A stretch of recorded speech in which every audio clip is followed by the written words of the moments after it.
Hi guys, কি খবৰ আপোনালোকৰ? আশা কৰিছোঁ সকলো ভালেই আছে। আৰু আজি মই ইয়াত তেজপুৰ টাউন গৈ আছোঁ কিবা এটা কামৰ বাবে। কামটো হোৱাৰ পাছতে অলপ চক বজাৰত সোমালোঁ। আজি যিহেতু ডিউটিও অফ আছিলে, সেইবাবে অলপ ঘূৰি ফুৰি গ'লোঁ। আৰু এইফালে চেণ্ডেল চাওকচোন, ইমান ধুনীয়া ধুনীয়া ওলাইছে। আৰু ইয়াৰ ইয়েৰিংছবোৰো বহুত ধুনীয়া ধুনীয়া আছিলে। আমাৰ ছোৱালী মানুহৰ এইবোৰতে ইণ্টাৰেষ্ট নহয় জানো। ইয়াৰ ৰাস্তাৰ কাষতে বহুত ধুনীয়া ধুনীয়া ফুলো উলিয়াই থৈছিলে।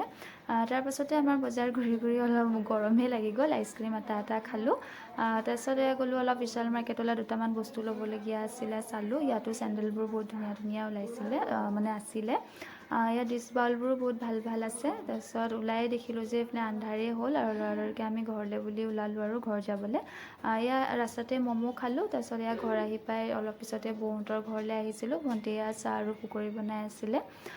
তাৰপিছত ইয়াত চাওকচোন, বৌৰ ছোৱালীজনীয়ে কি কৰিছে, কেমেৰাটো অন কৰা দেখি।